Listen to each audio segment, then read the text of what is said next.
Un plaisir de vous retrouver pour ce 19h45. Voici les titres.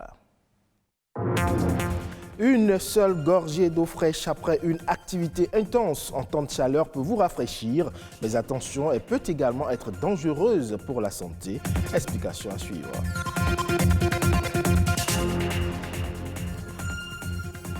Découverte d'un foyer alimenté par l'énergie solaire et les coques de noix de palme carbonisées. L'innovation est d'un jeune béninois qui se donne pour objectif de contribuer à la préservation de l'environnement. Et puis enfin, on parle du coaching en développement personnel et de ses impacts sur la vie des entrepreneurs. Un jeune coach va nous en parler.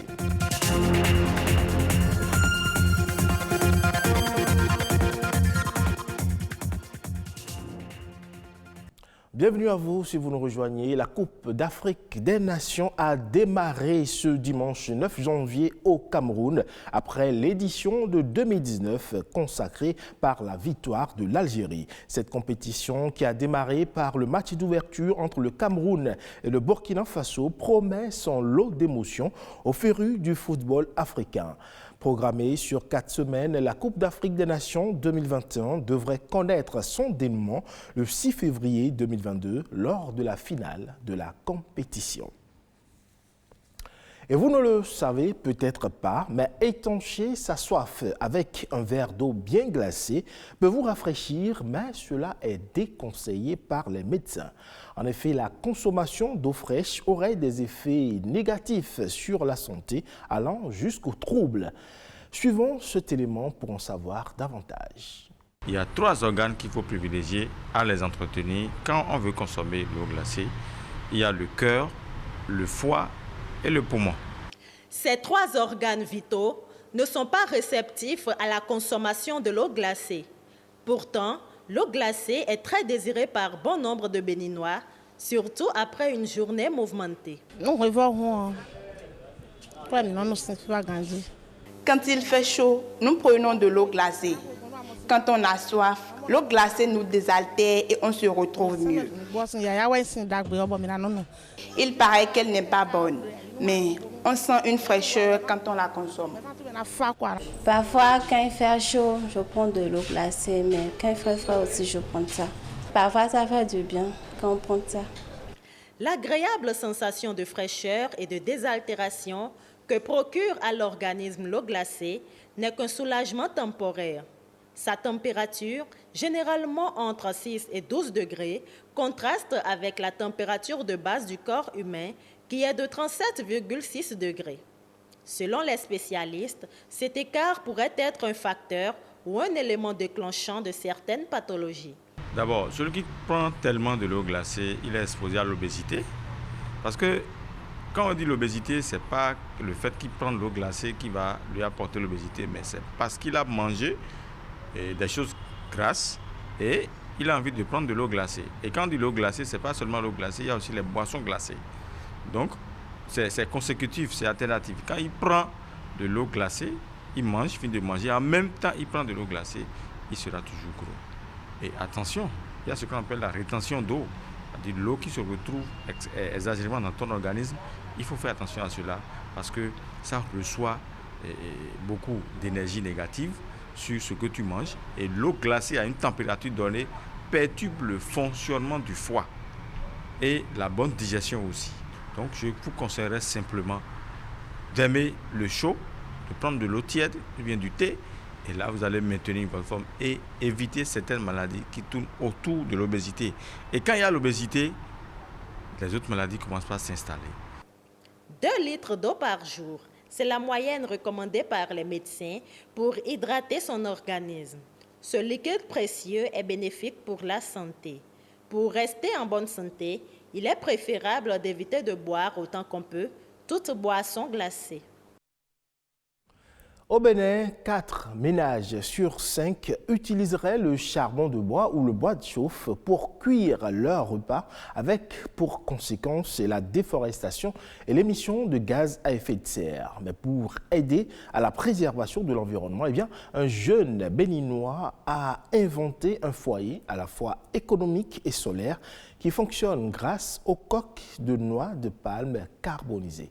Découverte avec Nadège Omolade Sané. Azové, à plus de 160 km à l'ouest de la capitale économique. C'est dans cette localité que cette start-up a été conçue. Tout est parti d'une discussion entre l'innovateur et son épouse. Un point financier, des dépenses effectuées en une année dans l'achat de gaz domestique et de bois de chauffe. Cet échange a permis aux deux partenaires de se rendre à l'évidence des dépenses énormes injectées dans la cuisson des aliments. Tout de suite, l'homme a l'idée de créer un foyer à la fois économique et respectueux de l'environnement. Nous avons la coque de noix de palme disponible dans nos campagnes. C'est la matière que les forgerons utilisent pour refondre le fer. C'est-à-dire que c'est un combustible efficace. Pourquoi ne pas faire un fourneau qui va utiliser ce combustible? Et c'est le début d'une création d'entreprise. Du métier de secrétaire qu'il a exercé pendant des années, l'innovateur de ce projet passe au statut de chef d'entreprise. Dans ses nouvelles fonctions, la tâche ne lui sera pas facile. Parmi ces difficultés, c'est la difficulté technique.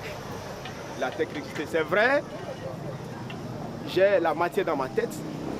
Il faut matérialiser cela, il faut trouver les moyens, investir, acheter les matériels, acheter les instruments, c'est difficile. Après avoir surmonté plusieurs obstacles, il finit par concevoir les premiers foyers écologiques. De simples foyers qui fonctionnent avec des coques de noix de palme carbonisées. Après les critiques et suggestions de ses premiers utilisateurs, Gilles Natabou a approfondi ses recherches. Il en est arrivé à l'améliorer, voire le moderniser.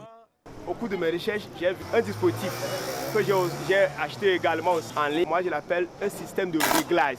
Ouais. On n'a plus besoin de prendre l'éventail pour activer le feu. Avec le souffleur, vous allez brancher seulement et augmenter un peu le volume. Et en ce temps, il ne faut pas faire d'autres choses. Conçu il y a seulement quelques mois, le foyer est aujourd'hui la première option de cuisson de nombreux ménages de cette localité et même des grandes villes. J'utilisais les foyers traditionnels qui fonctionnent avec les sciures de bois. Chaque mois, j'achetais 3 sacs de 50 kg qui me reviennent à 6 000 francs. Depuis que j'ai connu les foyers solaires, j'économise énormément. 3 bassines de coque vendues à 1 000 francs, la bassine couvre le mois. La jeune entreprise, qui a déjà généré 5 emplois, est aujourd'hui en difficulté. Selon le promoteur, un financement d'environ 5 millions de francs CFA pourrait relancer les activités et favoriser la fabrication mensuelle de 40 foyers écologiques et donc une production d'environ 500 foyers par an. Être entrepreneur et gérer plusieurs sociétés à la fois relève parfois d'un exploit.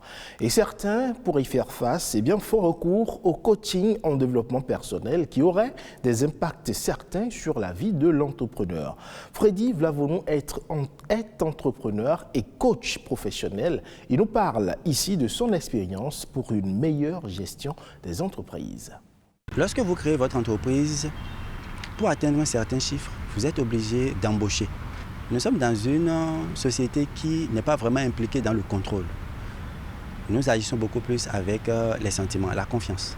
Déjà dans la gestion des ressources humaines, comme le dit le développement personnel, même le plus bel outil au monde nécessite un ouvrier qui sait s'en servir. Le plus bel outil au monde aujourd'hui, c'est le cerveau. Bon, depuis tous les temps, c'est le cerveau. Et il mérite un ouvrier qui sait s'en servir. mieux savoir l'utiliser donne forcément de meilleurs résultats.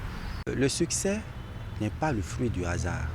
Il est le résultat d'un travail stratégique, conscient ou inconscient. Dans le processus de l'apprentissage du développement personnel, j'ai compris des actes que je posais de façon inconsciente, mais qui me propulsaient.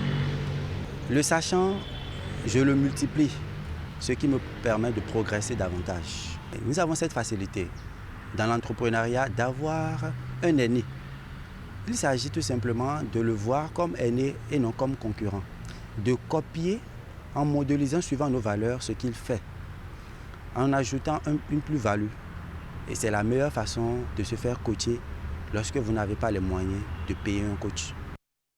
Avant de se quitter, je vous emmène à la découverte d'un chef congolais qui s'inspire de la cuisine des grands-mères de tout le continent, ce qui lui permet de créer sa propre gastronomie, ses propres plats. Il appelle ça l'Afrovision. Découverte. Le mot laboratoire n'éveille pas souvent l'appétit. Le labo-restaurant de Dieveil Malonga est une exception à la règle. Ce chef né au Congo a étudié la cuisine en Allemagne et en France, perfectionnant son savoir-faire dans des restaurants prestigieux. Son talent, il l'a ramené en Afrique, où il crée de la cuisine afro-fusion. Pourquoi on l'appelle afrofusion? On peut avoir des épices du Nigeria, ça peut être du poivre noir du Nigeria, vous pouvez avoir de la banane plantain d'ici au Rwanda, je peux avoir de la viande du Burundi. Tous ces ingrédients viennent de différents pays et nous créons une recette à partir de ces éléments que nous avons. Le chef explorateur a dégusté des plats traditionnels dans 38 pays africains, ramenant des secrets et les meilleures épices pour créer son propre menu revisité. Quand j'obtiens une vieille recette, je la porte dans mon laboratoire, c'est comme ça que nous appelons le restaurant. Et nous essayons avec mon chef de lui apporter une touche moderne. La plupart du temps, je m'inspire de cette recette de grand-mère pour créer quelque chose de nouveau. Le but n'est pas juste de créer de la bonne cuisine.